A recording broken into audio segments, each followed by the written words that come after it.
अस्सलाम वालेकुम everyone. Today is 6 February और आज जो हम डिस्कस करेंगे वो हम डिस्कस करेंगे about the data definition and data manipulation language.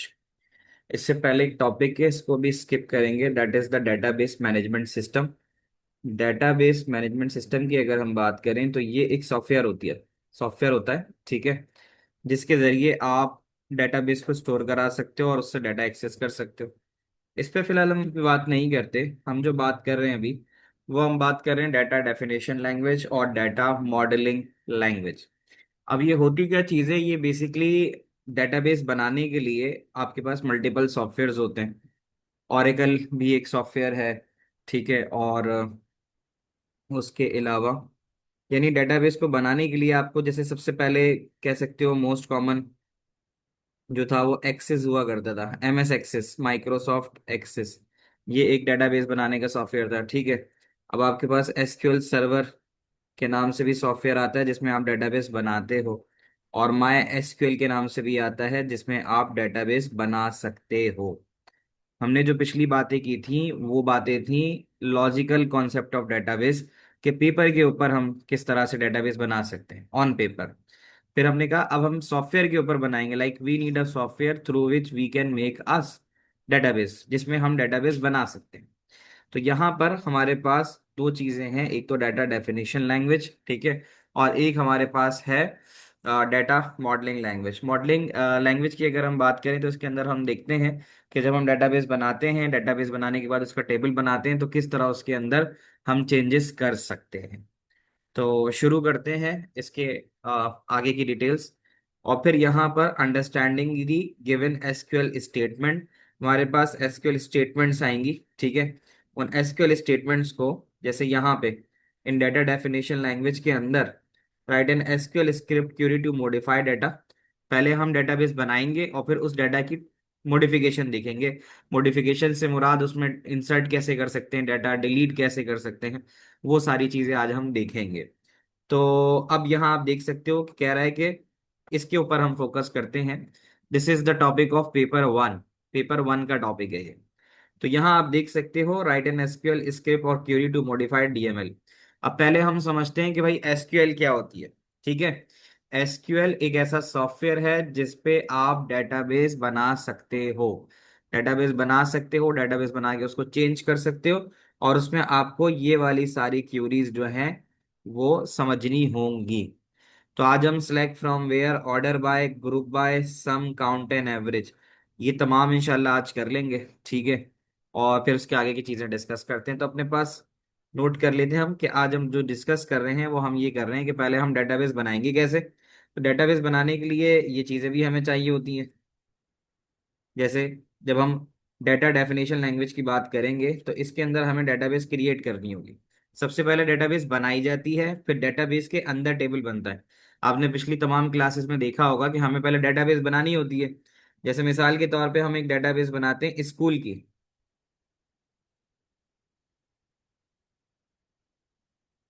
Database बनाते हैं स्कूल की, और उस स्कूल की डेटाबेस के अंदर हमारे पास जो टेबल्स होते हैं वो होते हैं किस किस के। टीचर का टेबल अलग बनता है, स्टूडेंट का अलग बनता है, सपोर्ट स्टाफ का अलग बनता है। तो एक बात समझ में आती है कि हमारे पास एक डेटाबेस बनती है, फिर उसके बाद उससे रिलेटेड उसके टेबल्स बनते हैं। तो कुछ चीजें आपने इसमें ओ लेवल्स में भी पढ़ी हुई हैं, ओ लेवल की आपको कुछ बातें कुछ चीजें याद होंगी। तो उसी से हम जरा कंटिन्यू करते हैं और शुरू करते हैं। So this is the starting of data definition language. DBMS का मतलब होता है डेटाबेस मैनेजमेंट सिस्टम। ये वो सॉफ्टवेयर होता है जो डेटाबेस बनाने के लिए काम इस्तेमाल होता है। तो कहता है DBMS is a system software. System software एक ऐसे सॉफ्टवेयर को कहते हैं जो खास काम के लिए बनाया जाए, for the definition, creation and manipulation of database. Database की डेफिनेशन करना, उसको क्रिएट करना और उस डेटाबेस में चेंजेस करना, वो डेटाबेस मैनेजमेंट सिस्टम सॉफ्टवेयर का काम होता है। अब इस सॉफ्टवेयर के अंदर जो लैंग्वेजेस इस्तेमाल होती हैं वो है डाटा डेफिनेशन लैंग्वेज एंड।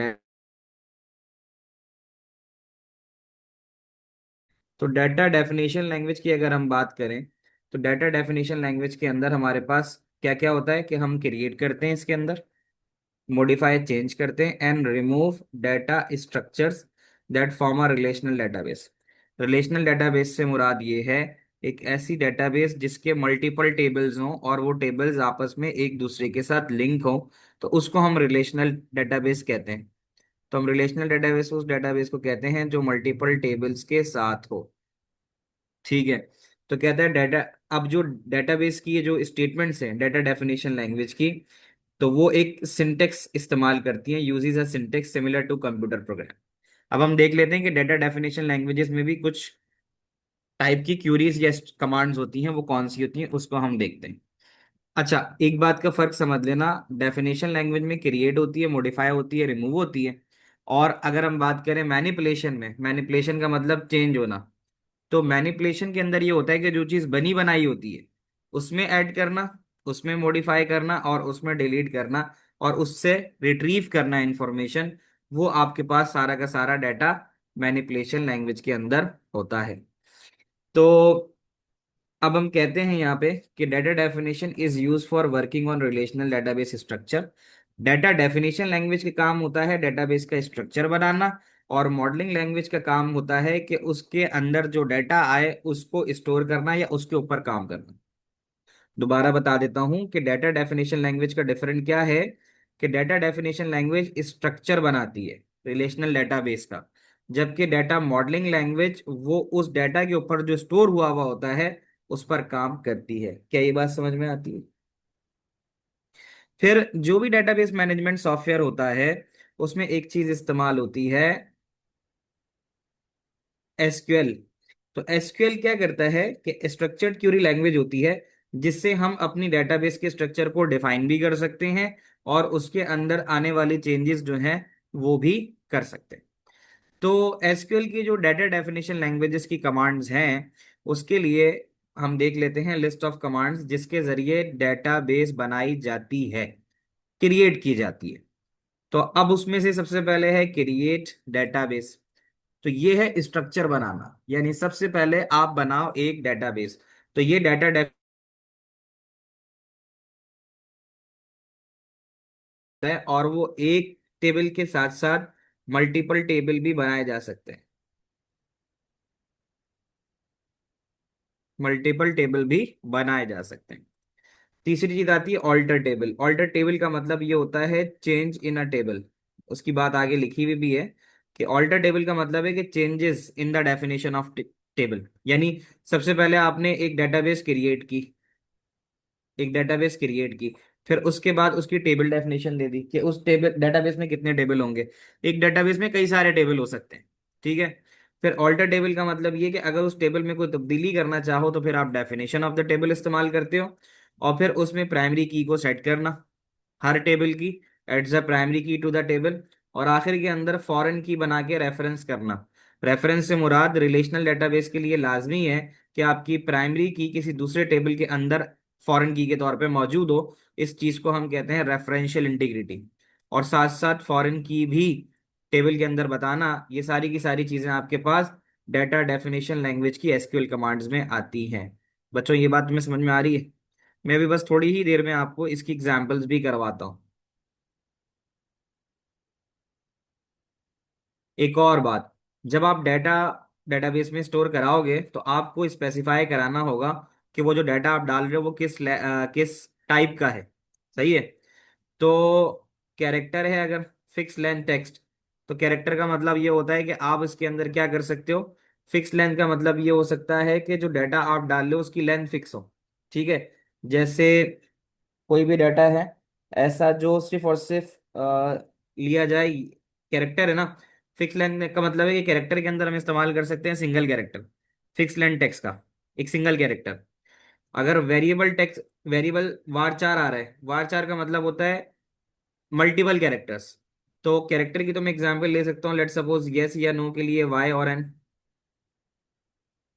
ठीक है। और वेरिएबल कैरेक्टर की मैं मिसाल ले सकता हूँ पूरा का पूरा नाम, जैसे मेरा नाम वकार है, तो वेरिएबल कैरेक्टर में पूरा का पूरा नाम वकार आ सकता है। ठीक है। वेरिएबल का मतलब ही क्या होता है, जो चेंज हो, वेरी करे। वकार भी आ सकता है और इवन ईमेल भी आ सकती है, वकार एट द रेट एक सेकेंड, जैसे वकार लेट सपोज 2026 @gmail। तो ये भी आपके पास वेरिएबल कैरेक्टर में आ सकता है। ठीक है, टेक्स्ट भी आ सकता है और न्यूमेरिक भी आ सकता है और अल्फा न्यूमेरिक भी आ सकता है। बुलियन के बारे में बता रहे हैं, बुलियन हमेशा वो होता है जो यस और नो के ऊपर होता है, ट्रू और फॉल्स। इंटीजर आपको पता है, कोई भी होल नंबर बिना डेसिमल के, यानी आप जो डाटा डाल रहे हो, जैसे आप डाल रहे हो मार्क्स ऑफ स्टूडेंट, तो वो 75 जो मार्क्स हैं वो आपका इंटीजर कहलाएगा। रियल डाटा वो डाटा होता है जिसमें डेसिमल प्लेस होती है, जिसमें डेसिमल प्लेस होती है। जैसे आज का टेम्परेचर क्या है जी, 26.5, तो ये डेसिमल कंटेन कर रहा है। सही है। वेरिएबल कैरेक्टर इज बेसिकली एस्ट्रिंग, हाँ कह सकते हो। उसके अलावा डेट होती है, और डेट का format usually Y Y M M D D, कुछ भी हो सकता है, D D M M Y Y भी हो सकता है। इस वाले को फॉलो करें तो पहले ईयर दे रहा है तो 2026, फिर उसके बाद मंथ दे रहा है तो 2, और डेट दे रहा है तो 26। इसी तरह टाइम की बात करें तो अभी बज रहे हैं 5:49 और लेट सपोज 37 सेकेंड्स। तो डेटाबेस के अंदर जो डाटा दिया जाता है उसकी टाइप भी स्पेसिफाई करना जरूरी होती है। यहां तक की बात समझ में आ रही है? तो स्टेप्स को याद रखो। सबसे पहले बनती है डेटाबेस। जैसे डेटाबेस समझ लो, एक घर बना रहे हो, तो उस घर की जो चार दीवारी है, जो उसका स्ट्रक्चर है, वो डेटाबेस है। ठीक है। जो उसका स्ट्रक्चर है, यानी एक घर यू बना रहे हो तो उसका जो बाहर की आउटलाइन है वो डेटाबेस है। उस घर के अंदर बहुत सारे कमरे बनाते हो, तो बहुत सारे कमरे बेसिकली टेबल्स हैं। ठीक है। फिर उन कमरों को बना के चेंज भी किया जा सकता है। ठीक है। तो अब यहाँ पर एसक्यूएल क्यूरी की अगर हम बात करें, तो ये एक एसक्यूएल क्यूरी, एक टेबल, यहाँ पर उसने एग्जांपल दी है कि एक डेटाबेस बनाई गई है, और उस डेटाबेस की जो एसक्यूएल क्यूरी है वो यहाँ लिखी गई है। मैं इससे पहले आपको इसकी आसान सी विजुअलाइजेशन जो है वो दिखाता हूँ W3 स्कूल के जरिए। आपने जाना है W3 स्कूल, W3 स्कूल के अंदर आप जाओगे और यहां से आप सिलेक्ट कर लोगे SQL। एसक्यूएल एक ऐसी लैंग्वेज है जिसकी मदद से आप डेटाबेस बना सकते हो, डेटाबेस में तमाम चेंजेस कर सकते हो। ठीक है। तो ये एसक्यूएल आपके सामने आ गया। अब एसक्यूएल में हम डेटाबेस बना कैसे सकते हैं, अगर हम जाएं, देखो ये आ गया एसक्यूएल डेटाबेस। ये एसक्यूएल डेटाबेस बनाने की अब हम क्यूरीज देख लेते हैं। अच्छा, उससे पहले मैं आपको दिखाऊं, इसी वेबसाइट पे, यहाँ पे एक मैं आपको एसक्यूएल की क्यूरी चला के दिखा रहा हूँ। वो इसलिए दिखाना चाह रहा हूँ, can you see this on the right side, कि W3 स्कूल ने डमी के तौर पे प्रैक्टिस के लिए एक डेटाबेस अपने पास बनाई हुई है। सही है। योर डेटाबेस लिखा हुआ है, यानी एक आपकी डेटाबेस है। उसमें टेबल्स नजर आ रहे हैं आपको, can you see this, table name, records. इस एक डेटाबेस के अंदर टोटल कितने टेबल नजर आ रहे हैं आपको? एक, दो, कस्टमर कैटेगरी, सही है, employ, order detail, order, product, shipper और सप्लायर। ये एक तरीके से समझ लो कि एक बिजनेस मॉडल है, और उस बिजनेस मॉडल की एक डेटाबेस बनी हुई है, और उस एक डेटाबेस के अंदर कई सारे टेबल हैं, और ये टेबल सब आपस में एक दूसरे से लिंक हैं। उसका कोई एक डेटाबेस का टेबल अगर मैं देखूं, तो ये कस्टमर का टेबल आ रहा है। जब मैं जैसी कस्टमर का टेबल सेलेक्ट करूंगा, तो मुझे कस्टमर के टेबल की सारी इंफॉर्मेशन नीचे मिल जाएगी, आप देख सकते हैं। Customer ID, customer name, contact address, city, postal code और कंट्री, ये एक डेटाबेस का टेबल है। समझना इस बात को, डेटाबेस के अंदर कई सारे टेबल होते हैं, ये एक टेबल है। ये कैटेगरी का टेबल है, नजर आ रहा है, नीचे चेंज हो गया। एम्प्लॉय का टेबल है जिसमें एम्प्लॉय की इंफॉर्मेशन आ रही है। ऑर्डर डिटेल्स का टेबल है जिसमें ऑर्डर्स की डिटेल्स आ रही हैं, कौन सा प्रोडक्ट आईडी है, क्या ऑर्डर आईडी है, क्या क्वांटिटी है। प्रोडक्ट का टेबल है जिसमें प्रोडक्ट्स के बारे में आ रहा है। ठीक है। कि प्रोडक्ट टेबल क्या क्या चीजें हैं। शिपर, उसको शिप करने वाला कौन है, उसकी आईडी। सप्लायर, वो जो हमारे पास आता है वो सामान, वो कहाँ से आता है। सही है। ये मैंने तुम्हें दिखाया इसलिए कि एक डेटाबेस बनी बनाई है और उस बनी बनाई डेटाबेस में कुछ टेबल्स हैं। हमें ये काम जब खुद करना होगा तो हम यहाँ आएंगे एसक्यूएल क्रिएट डेटाबेस में। सही है। तो सारा काम इसमें कैपिटल में होता है। तो आप सबसे पहले क्या करोगे, the first thing you you are going to do, कि यहाँ पे आप एक एसक्यूएल की डेटाबेस क्रिएट कर सकते हो। तो यहाँ से शुरुआत होती है कि अब आप एक डेटाबेस बनाने जा रहे हो। आप डेटाबेस कहते हो कि भाई, यहाँ से आपने लिखा क्रिएट डेटाबेस टेस्ट डीबी। इसका मतलब है कि एक टेस्ट डेटाबेस आपने बनानी। ठीक है। तो देख लेते हैं इसको, अगर ये यहाँ एक्सेस दे हमें।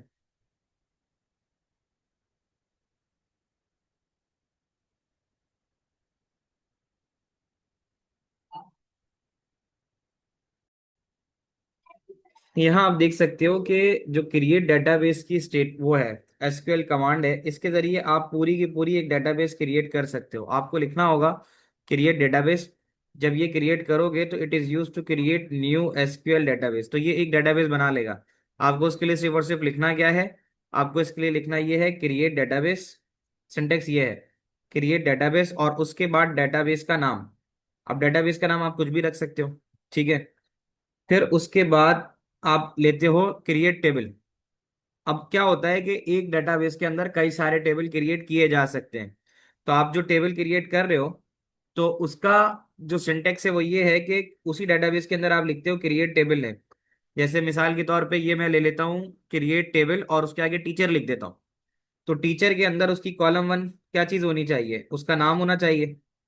सही है। कॉलम वन उसका नाम होना चाहिए। और डाटा टाइप में लेट सपोज वेरिएबल कैरेक्टर आ जाएगा।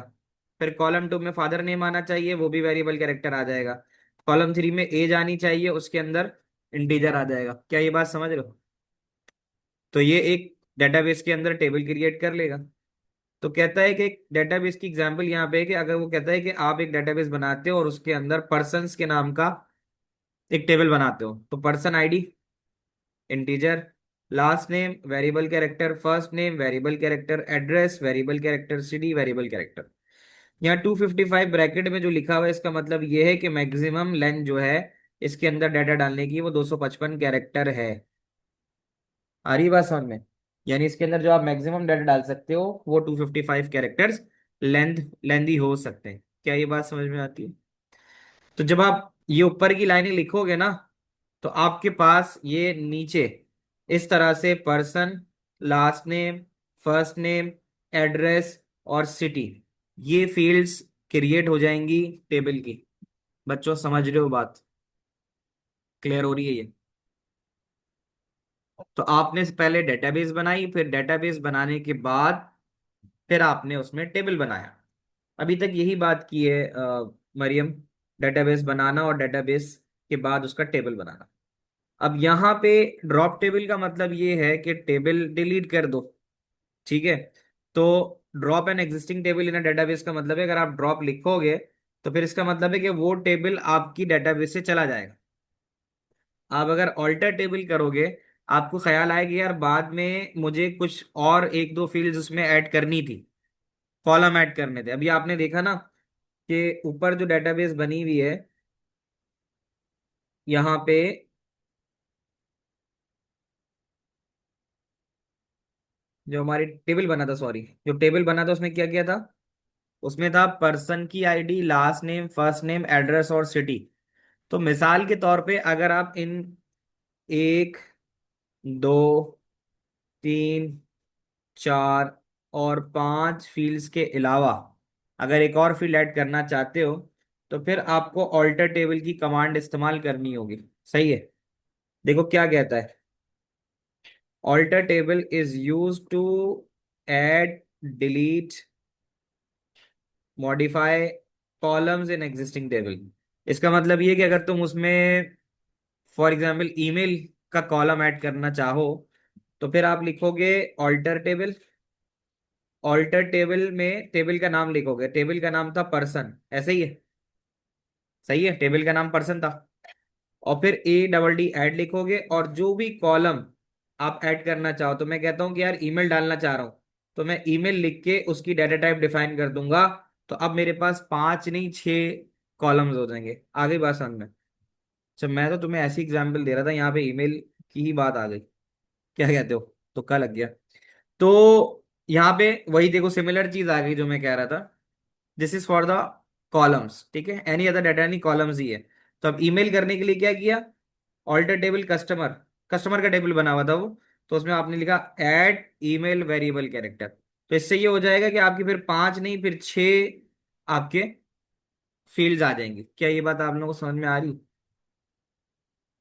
ठीक है, यहाँ तक की बात समझ में आती है। तो फिर जब हम डेटाबेस बनाते हैं, फिर उसका टेबल भी बनाते हैं। जब टेबल बनाते हैं तो फिर हमें उसके अंदर कुछ चीजें उसकी सेट करनी होती हैं। तो वो चीजें क्या सेट करनी होती हैं, अगर आपको याद हो, हमने कहा था ना, डेटाबेस बनाते हैं तो डेटाबेस बनाने के बाद फिर उसकी प्राइमरी की भी सेट करते हैं। याद है आपको? I am talking about this.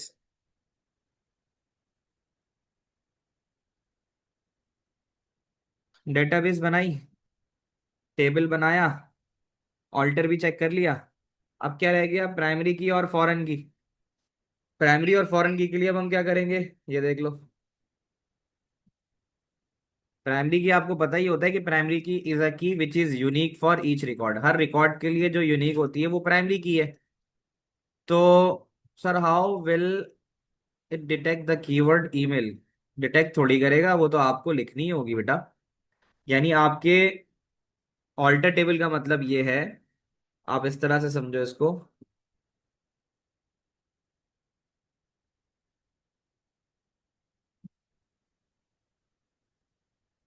कि जब आपने फर्स्ट टाइम क्रिएट टेबल किया, फर्स्ट टाइम आपने लिखा क्रिएट टेबल,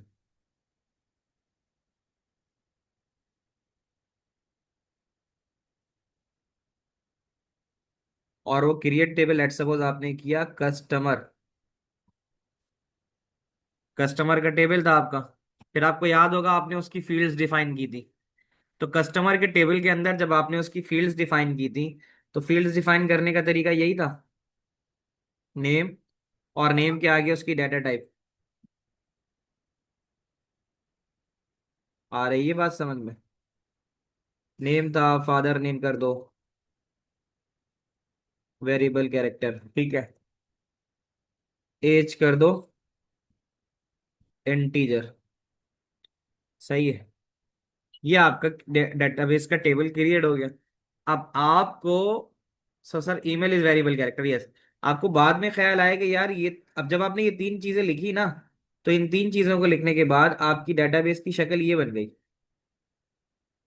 नेम,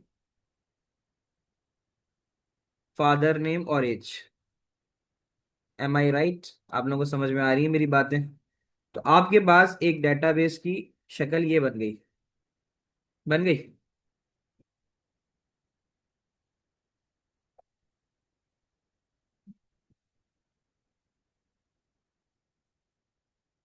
ऐसे करके ये समझ लो, एक आपके पास टेबल ऐसा बन गया, ठीक है। अब आपको ख्याल आया कि यार हमें ना यहाँ पे एक ईमेल का कॉलम भी ऐड करना है, ऐसे ही है। तो अब हमने देखा था कि अब हमारे पास जो एसक्यूएल की कमांड थी वो क्या थी? ऑल्टर टेबल, यानी टेबल में तब्दीली लाओ। और ऑल्टर टेबल, टेबल का नाम क्या था? कस्टमर, टेबल का नाम लिखना पड़ता है। और उसमें ऐड क्या करना है? उसमें ऐड करनी है ईमेल। ईमेल लिख दो, और ईमेल के आगे उसकी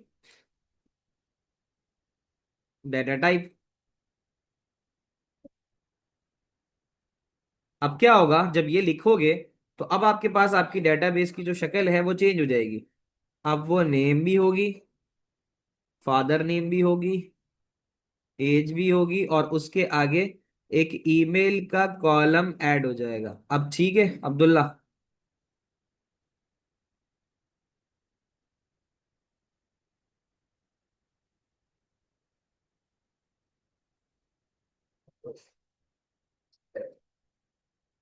ऐसे करके अब आपका टेबल इस तरह से दिखेगा। तो मैंने ऊपर और नीचे दोनों चेंजेस आपको करके बता दी। अब हमने डेटाबेस बनाई है, तो अब इसमें हमें प्राइमरी की भी सेट करनी होगी। वो आपको दिखाते हैं कैसे होती है। बच्चों बात आ रही है समझ में? फिर हम जब भी डेटाबेस बनाएंगे, डेटाबेस में टेबल बनेगा, टेबल के अंदर हमें प्राइमरी की हमेशा रखनी होगी।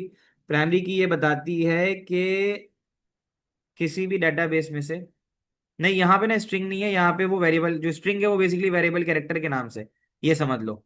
जो हम प्रोग्रामिंग में स्ट्रिंग पढ़ रहे थे वो यहाँ पे वेरिएबल कैरेक्टर के नाम से आती है। ठीक है। तो प्राइमरी की जो है वो रिकॉर्ड को यूनिकली आइडेंटिफाई करती है। अब यहाँ पे अगर पर्सन का टेबल बनाया था आपने, पर्सन के टेबल की मिसाल लेते हैं, तो अब यहाँ पर आप क्या करोगे? एक यानी आपने सबसे पहले तो ID, last name, first name, age, ये चार फील्ड्स ली हैं।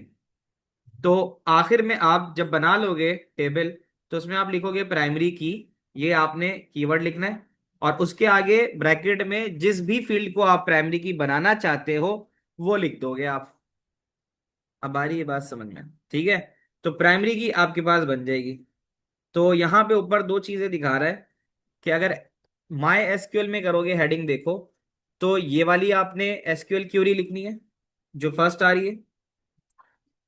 और अगर आप एम एस एक्सिस, ओरेकल और एसक्यूएल सर्वर, आपको मैंने क्या ये सब बताया था कि ये सारी एसक्यूएल के लिखने के लिए सॉफ्टवेयर इस्तेमाल होते हैं।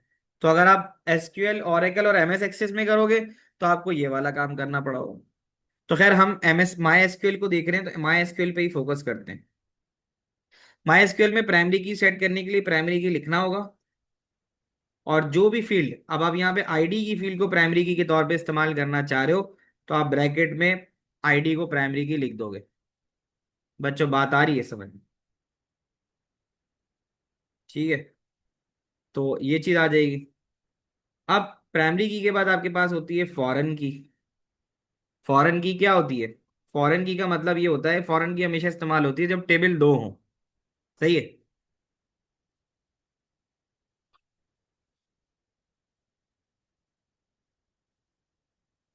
अब आप देखो, ये बात हम बार बार देखते हैं कि फॉरेन की एक ऐसी की होती है जो रिलेट करती है या रेफर करती है प्राइमरी की ऑफ अनदर टेबल। अगर आप ये पूरी पहली लाइन पढ़ो कि फॉरेन की इज अ की, यहाँ देख लो, तो फॉरेन की इज अ की जो क्या करती है, जो लिंक करती है। A foreign key is a field और collection of field in one table. Foreign key एक टेबल के अंदर है, that refers to the primary key in an other table. दूसरे टेबल की प्राइमरी की के जो मैच करे उसको फॉरेन की कहते हैं। एग्जाम्पल, वो टेबल जिसमें चाइल्ड, वो टेबल जिसके अंदर आपके पास फॉरेन की होती है उसको आप कहते हो वो चाइल्ड टेबल है। The table with the foreign key is called the child table. और फिर इसी तरह जिसमें प्राइमरी की होती है उसको पेरेंट टेबल कहते हैं। अब आपके पास प्राइमरी और फॉरेन की के लिए लाजमी है दो टेबल हो। पहला टेबल है पर्सन टेबल। पर्सन टेबल में आपके पास चार फील्ड्स हैं, first name, last name, person ID और एज। अब आपको इसको लिंक कराना है दूसरे टेबल के साथ जो है ऑर्डर टेबल। ऑर्डर टेबल में है order ID, order number. But besides आप ये देखो कि ऑर्डर टेबल में कौन सी ऐसी फील्ड है जो ऊपर पर्सन टेबल में भी मौजूद है? कौन सी है? Person ID. आप सब देख रहे हो कि पर्सन आईडी एक ऐसी चीज है, ठीक है, जो आपको दोनों टेबल में नजर आ रही है। यानी ये पर्सन आईडी, ये रही, और ये पर्सन आईडी है। तो बेसिकली ये दोनों आपस में एक दूसरे से लिंक करती हैं। तो पर्सन के टेबल में जो पर्सन आईडी है ये है प्राइमरी की। सही है। और ऑर्डर टेबल में जो चीज है इसको हम कहते हैं फॉरेन की। ये बात समझ में आती है? तो इस तरह से ये एक दूसरे के साथ जो है वो लिंक की जा सकती है। तो रेफरेंस का तरीकेकार ये है, रेफरेंस का तरीकेकार ये है कि आप लिखते हो फॉरेन की और उसका नाम देते हो, पहले तो आप प्राइमरी की डिफाइन कर दोगे ऊपर, फिर आप कहोगे फॉरेन की which is a person ID. सही है, ये लिखोगे। और उस पर्सन आईडी को लिंक कहाँ करना है? पर्सन टेबल में पर्सन आईडी फॉरेन की नहीं हो सकती, नहीं ना, क्योंकि पर्सन टेबल के अंदर ही तो पर्सन आईडी पहले प्राइमरी की बन के आई है, पहले वो प्राइमरी की बनेगी तभी तो। उल्टा थोड़ी हो सकता। जब पर्सन का टेबल है तो पर्सन आईडी ही प्राइमरी की होगी ना। आप लोग मेरी बात समझ रहे हो? तो यहाँ पे फॉरेन की पर्सन आईडी लिखा और उसके आगे आपने लिखना होगा रेफरेंसेस। रेफरेंसेस। और फिर जो दूसरा टेबल है उस टेबल के साथ उसकी प्राइमरी की, ये लिखने से आप लिंक कर सकते हो। क्या ये बात समझ में आती है? ये मैंने तुम्हें यहाँ पे दिखा दिया। अब हम अगर आए वापस, अब वो जो उसने पूरा एक एसक्यूएल का स्क्रिप्ट लिखा था अब उसको समझते हैं। कहता है कि यहाँ पर हम एग्जाम्पल लेते हैं कि एक स्कूल की डेटाबेस क्रिएट हो रही है। अच्छा, स्कूल की डेटाबेस क्रिएट होने के लिए क्या था? क्रिएट डेटाबेस और स्कूल, ऐसा ही लिखना था। यानी यहाँ पे एक डेटाबेस क्रिएट हो रही है। जब डेटाबेस क्रिएट होती है तो अगला काम होता है उसका टेबल क्रिएट करना। फिर आपने उसका टेबल क्रिएट किया, उसको आपने नाम दिया स्टूडेंट। आप लोग बात समझ रहे हो? ठीक है।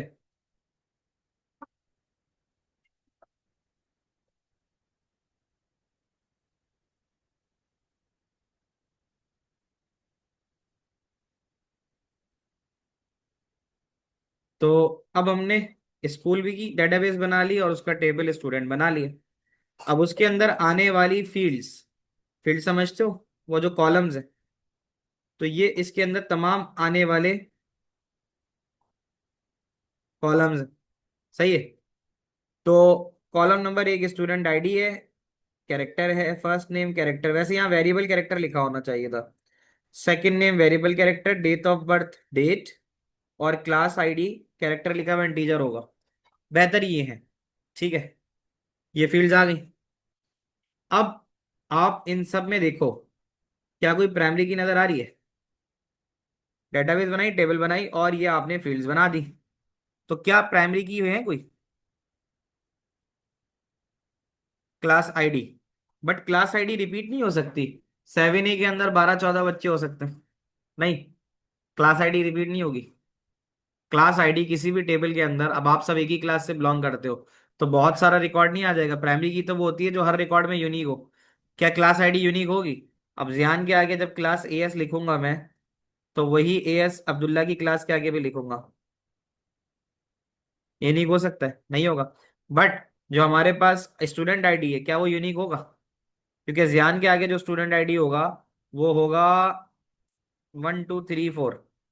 सही है। और अब्दुल्ला का जो आईडी होगा क्लास आईडी, वो लेट सपोज 2578 होगा। तो क्लास आईडी एक ये जो स्टूडेंट आईडी है, ठीक है, उसका टेबल अलग बन सकता है मरियम, जो स्कूल में क्लास यूनिक हो सकती है। क्लास यूनिक होगी लेकिन उसकी रॉस तो, जब आप रॉस में उसके वो लिखोगे, स्टूडेंट्स के नाम वगैरह लिखोगे, तो उसके अंदर क्लास तो सबके अंदर रिपीट होगी नहीं होगी? यानी अभी मैं एएस की क्लास ले रहा हूँ, तो अगर 8 बच्चों के नाम के आगे लिखूंगा कि कौन सी क्लास हो रही है तो एएस ही होगा ना, तो वो तो रिपीट होगा ना। लेकिन अगर मैं बच्चे के नाम के आगे उसका स्टूडेंट आईडी लिखूंगा तो वो अलग नहीं होगा। अब आप सबके नाम की एक लिस्ट बनाऊंगा और उसके आगे आपकी आईडीज लिखूंगा तो वो तो मुख्तलिफ होंगी ना, तो वो यही तो कह रहा है। सही है। तो अच्छा, कोई पूछ रहा है इसकी आप जो है ना प्रैक्टिस की वो बता दें।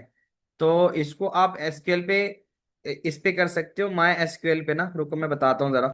वैसे तो तुम इसको इस पे भी कर सकते हो, W3 स्कूल पे। उस वक्त अकाउंट साइनिंग वगैरह मांग रहा था, तो मैं अगर उसमें ज़्यादा थोड़ा टाइम लगता, तो आप W3 स्कूल्स का ही इस्तेमाल कर लेना, बिकॉज वहां पर आपको जरूरत पड़ेगी W3 स्कूल के सर्वर की। तो प्रैक्टिस करने के लिए आप यही कर लेना कि आप आ जाना, आपके सामने आ रहा है W3 स्कूल, और यहाँ एसक्यूएल पे आ जाना। एसक्यूएल पे आने के बाद जब यहाँ पर आए थे क्रिएट डेटाबेस पे, सही है, असल में साइन इन वगैरह मांगता है ना, तो get your own SQL server, यहाँ पर हमें बस इसका ना लॉग इन करना पड़ेगा, तो वो मैं साइन इन नहीं हुआ हुआ, तो इट वाज टेकिंग टाइम। तो आप इसी का इस्तेमाल कर लेना। आई थिंक अगर मैं यहाँ कर सकूँ शायद, अगर हो जाए।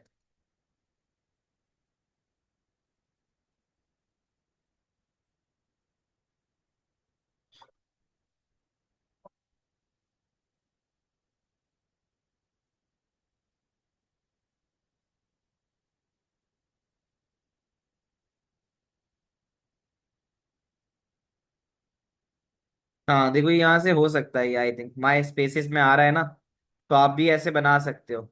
ठीक है। तो अब ऐसा ना हो कि ये पैसे मांग ले। Basic optimal for front end developer, Python, PHP, browse basic, browse full. देखते हैं क्या देता है ये।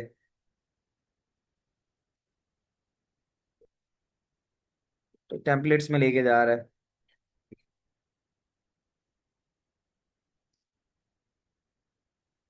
खैर इसमें आप जाओगे तो आपको मिल सकता है, मैं और भी खुद चेक कर लूंगा। तो वहां पे जाके ना फिर आप क्रिएट कर सकते हो इसके अंदर, ठीक है। तो किस में यूज कर सकते हो वैसे तो। एक और भी आता है जो अब मैं करता था पहले एक टाइम पे, जेम डाउनलोड। जेम्प एक सर्वर होता है, अगर आप करना चाहो तो ये बेसिकली होस्टिंग सर्वर के तौर पे काम करता है। इस पर हम एसक्यूएल चला सकते हैं, ठीक है ना। तो इसको डाउनलोड इंस्टॉल करना होता है, ये यहाँ पर आके राइट साइड पे इंस्टॉल हो जाता है। और फिर जो भी आपकी सीक्वेंस बताएगा वो आप फॉलो करते जाओगे तो आपके पास एक पूरा सर्वर बन जाएगा। फिर वहां से आप एसक्यूएल की स्टेटमेंट्स वगैरह को चला सकते हो, कर सकते हो। इवन अगर मैं आपको दिखाऊं तो आप एक्सेस पे भी ये काम कर सकोगे, एमएस एक्सेस पे। तो स्क्रीन में दिखाऊं अगर आपको, यहाँ पे, तो ACCESS एम एस एक्सेस पे भी आपको मिल जाएगा ओपन। लेकिन वहां पे जरा ड्रैग एंड ड्रॉप होता है, तो देखना पड़ेगा। मैंने काफी अरसे से काम नहीं किया है। तो यहाँ तो ये ब्लैंक डेटाबेस इस तरह से दिखा देगा कि कोई डेटाबेस इसने बनाई, डेटाबेस नंबर 15 बनाई है ना। इसी में कहीं ना कहीं जाके इसके वो भी मिल सकते हैं हमें ना, कि जो हम लिखते हैं आई थिंक होता तो है, जिसमें इसकी पूरी क्यूरी लिखी हुई होती है ना। तो फ्रॉम एसक्यूएल सर्वर, ये मैं आपको बता दूंगा। ठीक है, मैं खुद पहले देख लूंगा, फिर आपको बता दूंगा कि हम इसको किस तरह से क्रिएट कर सकते हैं। रिलेशनशिप तो हम यहाँ देख लेंगे जब हम टेबल्स वगैरह बनाएंगे एक से ज्यादा। तो ऐड टेबल जैसे यहाँ पर आ रहा है, तो हम एक से ज्यादा टेबल बनाएंगे। तो एक्सेस में भी पॉसिबिलिटी है, किया जा सकता है। That I will tell you in the next class, ठीक है। अभी फिलहाल हम वापस आते थे जो हम काम कर रहे थे। तो यहाँ समझने की बात है। अच्छा अब हम चलते हैं। तो हाँ वो मैं भूल गया था, सही कह रहा हूँ, स्टूडेंट आईडी यहाँ है तो सही, स्टूडेंट आईडी। तो अब स्टूडेंट आईडी हमारे पास यहाँ पे प्राइमरी की के तौर पे इस्तेमाल हो जाएगी। मैंने वहाँ मिस कर दिया था, इसको देखा नहीं था। तो हमारे यहाँ पे स्टूडेंट आईडी जो है वो प्राइमरी की के तौर पे यहाँ इस्तेमाल हो जाएगी। तो उसको लेकिन मेंशन भी तो करना होता है कि ये प्राइमरी की है। तो अब आप क्या करोगे, ऑल्टर टेबल लिखोगे। ऑल्टर टेबल का मतलब है टेबल में तब्दीली करनी है। क्या तब्दीली करनी है? ऑल्टर टेबल स्टूडेंट, यानी ये जो आपने स्टूडेंट के नाम का टेबल बनाया है, इसके अंदर तब्दीली करो। तो आपने स्टूडेंट लिख दिया, सही है। अब आप लिखोगे ऐड, ऐड, और फिर लिखोगे प्राइमरी की। और प्राइमरी की के अंदर स्टूडेंट आईडी को हमें प्राइमरी की बनाना था, तो हम उसको यहाँ लिंक कर देंगे। अब ठीक है। अब हुआ क्या, अब आप यहाँ देख सकते हो, ये जो पहले आपको नजर आ रहा है, ये है हमारा टेबल 1। आ रहा है। अब हमने दोबारा से एक और टेबल क्रिएट किया, टेबल 2। दो टेबल के बिना तो फॉरेन की नहीं लग सकती ना, समझ रहे हो बात। क्रिएट टेबल किया, क्लास, क्लास के अंदर class ID, location, license number, ये तीन चीजें हमने फील्ड ले ली। आप लोग बात समझ रहे हो। फिर आपको जब इसके अंदर फॉरेन की बतानी है तो आप लिखोगे ऑल्टर टेबल, क्लास, यानी क्लास का जो टेबल है उसको आप ऑल्टर करो, और ऐड करो प्राइमरी की। अब करंटली यहाँ पे जो प्राइमरी की है दूसरे टेबल की, वो क्लास आईडी है। ये बात समझ में आ रही है। इस टेबल की जो है, देखो पिछले वाले टेबल की जो थी प्राइमरी की, वो स्टूडेंट आईडी थी। और ये जो नीचे वाला टेबल है जिसका नाम क्लास है, इसकी जो प्राइमरी की है वो है क्लास आईडी। बात आ रही है समझ में? यानी दो अलग अलग है ना। ये बताओ, बात समझ में आ रही है? तो अब यहाँ पे क्या हो रहा है? सही है। तो यहाँ पर आपने क्लास आईडी दूसरे टेबल के अंदर बता दी। अब आपने करना ये कि अब आपने दोनों टेबल्स की आईडीज को लिंक करना है। तो क्लास आईडी यहाँ पे भी है, ये वाली क्लास आईडी आ गई, और साथ साथ क्लास आईडी आपके पास इस वाले टेबल में भी आ रही थी ऊपर वाले टेबल में। अब आप दोनों टेबल्स की ID, class ID of table one, class ID of table one is link with class ID of table two. तो उसका तरीका क्या होता है? अभी हमने पढ़ा था कि हम लिखेंगे दोबारा से ऑल्टर टेबल, यानी टेबल में तब्दीली करो।